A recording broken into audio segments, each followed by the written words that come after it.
லக்ஷ்மி கிச்சனில் சின்ன வெங்காயம் பச்சை மிளகா மண்டி எப்படி செய்யலாங்கிறத பார்க்கலாம். வாங்க வீடியோக்குள்ளே போகலாம். சின்ன வெங்காயம் பச்சை மிளகா மண்டி செய்கிறதுக்கு நான் கடாயில் நல்லெண்ணெய் விட்டுருக்கேன்.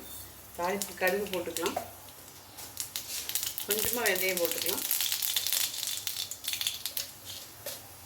கூடவே பெருங்காயம் போட்டுக்கலாம்.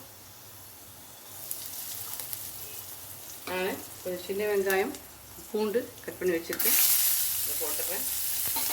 நம்ம நல்லா வதக்கி எடுத்துடலாம். வெங்காயத்தை நீங்கள் முழுசாகவும் போட்டுக்கலாம். நான் கொஞ்சம் பெரிய சைஸாக இருக்கிறதுனால கொஞ்சம் கட் பண்ணி போட்டிருக்கேன். நமக்கு தேவையான உப்பு போட்டுடலாம், கருவேப்பிலை போட்டுக்கலாம். வதங்கும் போதே கொஞ்சம் இந்த டிஷ்ஷுக்கு தேவையான சீரகத்தூள் போட்டுக்கிறேன். இது மாதிரி எனக்கு நீட்டாக பச்சை மிளகா கிடச்சிச்சு, நான் அதை கீறி வச்சுருக்கேன். அதை போட்டுக்கலாம், நல்லா வதக்கி எடுத்துடலாம். பாருங்க, பச்சை மிளகா நல்லா வதங்கி கலர் சேஞ்ச் ஆக ஆரம்பிச்சிச்சு.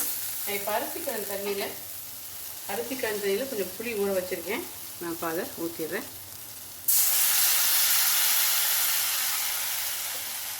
இந்த டிஷ்ஷுக்கு தேவையான மஞ்சத்தூள் கொஞ்சம் போட்டுக்கலாம்.